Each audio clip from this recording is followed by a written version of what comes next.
자, 여권에서 차기 대선 주자 선호도 선두를 달리는 이재명 지사를 뒤따르는 인물들이 바로 이낙연 전 대표 그리고 정세균 전 총리죠. 두 사람도 대권 행보를 본격화하고 있는데요. 최근의 모습 잠시 보시죠. 국민의 삶을 어떻게 보호해 드릴 것인가. 이것이 지금 필요한 시대 정신이라고 생각하고요. 그것을 위한 방편으로서 신복지와 신경제, 지지율은 노력에 대한 결과라고 생각하니까요. 좀 더 보겠습니다. 미래 씨앗 통장 같은 걸 좀 만들었으면 좋겠다. 그것은 아이들 하나 낳으면 20년 동안 정부가 통장을 만들어 줘가지고 20살이 되면 성인이 될 때 1억짜리 통장을 우리 아이들한테 주면 어떨까. 자, 이 전 대표와 정 전 총리도 현금성 정책을 내놨습니다. 그런데 그 액수가 이재명 지사가 내놓은, 그러니까 내놓았다기보다는 제안한, 이거 어떻습니까? 라고 잠깐 물어봤던 그 1,000만 원보다는 훨씬 큽니다. 이 전 대표는요, 군대에서 제대한 남성들에게 군 가산점 대신에 3,000만 원을 장만해서 주면 좋겠다라고 말했고요.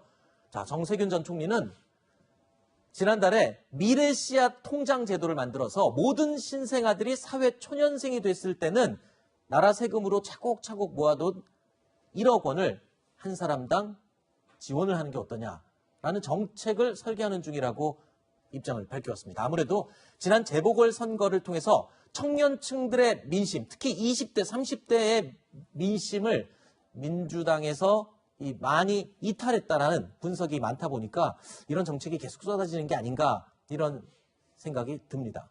예, 근데 청년층을 의식해서 저런 말씀을 계속 하시는 것 같아요. 그래서 1,000만 원, 3,000만 원, 1억까지 나왔는데 저러한 청년층에 대한 일방적인 구애는 효과가 없을 거라고 생각을 합니다. 왜냐하면은 뭐 1,000만 원, 3,000만 원, 1억 원 커요. 이거 전부 세수로 하면 엄청 많이 나갈 텐데 그거 받고 다 쓰면 인생 끝나요? 직업 구하기가 힘든데 저거 준다고 해가지고는 청년층이 아유 고맙습니다, 받겠습니다 뭐 이러고 표 줄 거냐고요. 네. 그다음에 결국 저 재원은 전부 세수로 마련을 해야지 되는데 세수라는 게 지금 조세 저항이 만만치가 않거든요. 집값이 너무 올랐고 이에 따라 공시지가도 올랐고 재산세, 보유세, 종부세 같은 게 너무 오르니까는 그런 것들이 이번 재보궐선거 민심에 반영이 됐는데 네. 20, 30대 청년들은 보고 듣는 게 없냐고요. 그런 재원 마련이 어떻게 이루어지고 집값이 그렇게 올라서 우리가 못 사는 걸 아는데 저런다고 혹해서 아 감사합니다 할 거냐고요. 그래서 저는 그냥 저 정도의 발언은 기성세대의 뭐 세계 여행이니 그렇게 얘기를 하면 멋있어 보잖아요.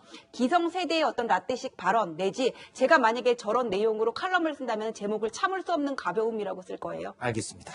자, 야권을 중심으로 해서는요, 이런 여권 대선 주자들의 돈 풀기식 포퓰리즘에 대한 비판의 목소리가 나오고 있습니다.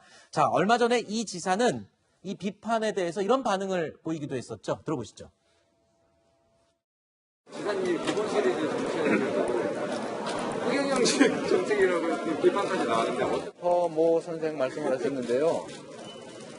국민이 포퓰리스트에 놀아날 정도라면 그 공중부양하시는 그분 옛날에 대통령 되셨어야 됩니다.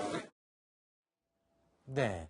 자, 허경영 총재가요, 결혼한다면 결혼수당 1억 원 주겠다. 출산수당은 5천만 원 주겠다. 뭐 이런 공약들을 많이 내놨었는데, 아까 저희 이 작가가 만든 영상 구성 첫 번째 영화 타짜의 장면이 하나 나왔어요. 뭐 1,000 받고 3,000, 그냥 1억으로 하지. 그 내용으로 오늘 지금 액수가 쭉 연거가 되고 있거든요. 글쎄요. 좀 황당무계한 허경영 씨의 이 공약 내용들이 어쩌면 지금 대선 주자들의 발언 내용들과 별반 차이가 없게 느껴지는 이유는 뭘까요? 사실 그 허경영 총재가 계속 그 전에 예전부터 했던 말이잖아요. 근데 네. 그걸 보고 우리가 많이 웃었어요, 공약을. 에이, 이걸 무슨 돈으로 마련해? 이런 웃음을 항상 줘서 어찌 보면 허경영 총재가 그래도 사람들에게 웃음을 주는 그런 정치인으로 남아 있는데 가만 보면 요즘에 거의 비슷해져 가시는 것 같아요. 그러니까 이게 지금 아까 1,000 받고 3,000, 3,000 받고 그냥 1억으로 하지.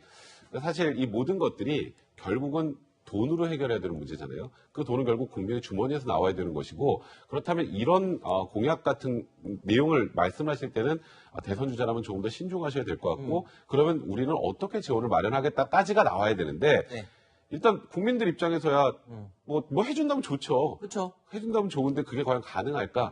이에 대한 의문을 국민들이 갖다 보니 네. 이거 전부 다 그 허경영 전 총장 비슷하게 가는 건 아니냐라는 네. 그런 자주 섞이는 얘기들도 나오는 것 같습니다. 최 교수님, 네. 사실 지금 이 내용들이요. 이재명 지사야 뭐 아이디어 제안 차원이었다 하지만 나머지 이 두 분의 제안은 사실 공약처럼 굉장히 구체적으로 언급했거든요. 그렇다면 그 공약 내용도 앞으로 추진을 어떻게 할지도 재원 마련 안까지 구체적으로 이제 좀 나와야 될 것 같아요. 가능할까요? 그렇게 만들어야죠. 본인들이 만약에 공약으로 만든다고 하면 어떻게 저거를 마련할지가 당연히 얘기가 돼야 돼요. 그렇지 않으면 이제 신뢰도가 떨어지는 거잖아요. 내용 그렇죠. 자체가. 근데 아무래도 두 분 같은 경우는 추격자 입장이잖아요. 그러니까 지지율로 보면 제가 말씀을 드리는 겁니다. 네. 그런 차원이라고 하면 조금 더 과감한 정책을 내서 사람들의 민심을 좀 받으려고 하는 의도가 있는 것 같아요. 그래서 네. 만약에 저런 정책을 추진하시려면 재원 마련 이렇게 하고 이런 부분에서 문제가 없다는 걸 명확히 밝히는 게 필요하다. 그렇지 않으면 이제 그냥 공약, 빌공짜가 될 수밖에 없는 거잖아요. 이제 그런 부분에 대한 추가적인 조치가 필요한 상황이라고 말씀드릴 수 있습니다. 알겠습니다.